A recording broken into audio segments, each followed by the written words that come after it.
about 2 years ago. Started out that I thought I had an allergy. I was getting a scratchiness in my throat. So my wife, Maureen, decided to take me to an allergist. So we went to an allergist, and all along Maureen kept saying, I don't think it's an allergy. There's something else wrong. Well, I was a smoker. So one afternoon, I was out there having a cigarette, and I managed to cough up a little blood. That was it. So we're taking you in.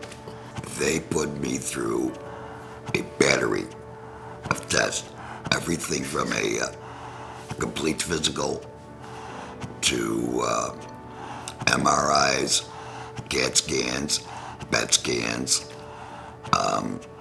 They have a team of doctors, tumor board, if you will, that looks at the various tests. Then they introduced me to the surgeon, Dr. Holsinger, wonderful man, and the other physicians that are going to take care of me. They told me what was going to happen, and they walked me through the various steps. And from the time they diagnosed it to the actual surgery, it went fast. It went very fast. And away we went. We went to surgery. Mm-hmm. And then, like 12, 13 hours later, I woke up and I had this hole in my neck, for lack of better words. And my new life started to begin. You know, I gotta tell you, I went in there, I got the surgery, I came out with the trach. I didn't notice the difference at all. I was breathing just as normal as I would before. No special training, nothing like that. Just, getting used to it. Oh, I couldn't speak at all. I had the feeding tube in there because once they removed the larynx, now they've got a tube between your tracheotomy, your trach, and your esophagus. The larynx is gone, so that's the only way they could do it, to feed you. You couldn't take in sustenance through your mouth. At that point, you gotta heal. He was in the hospital for 9 days, and actually I was checking him out of the hospital, and Dr. Starmer called and said, would you bring him over to the office? And we walked in there, and she said to him, you're going to speak today. And I looked at her, I said, pardon me? Because he hadn't spoken in 9 days, and she said, no, he is going to speak today. And she put the prosthetic voice box, and she put it in, and he went to speak the first time, and really partly nothing came out. And then he covered the stoma again, and he took a breath, he covered the stoma, and he said 1, 2, 3, 4, 5, 6, and he just counted it out. And it was very emotional, because I didn't know if he'd ever be able to speak again. They told him he would, but you just never know. I started chemo, I want to say August. Surgery was in June, about August. Mm-hmm. And I didn't think anything of the chemo.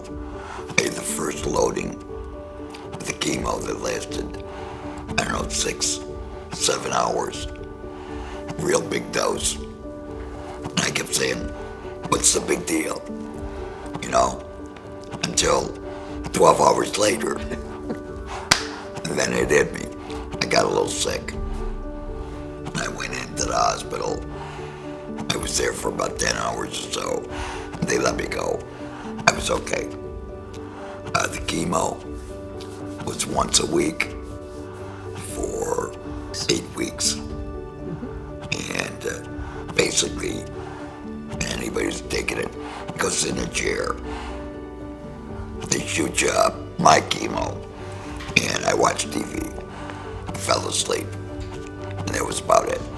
I never got sick from it after the first dose. And then how soon after the chemo did you shift to radiation?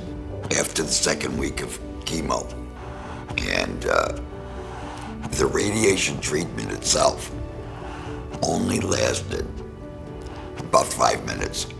That was it. However, getting you in position and lined up, that could take an hour to get you just right. But the treatment itself, 5 minutes.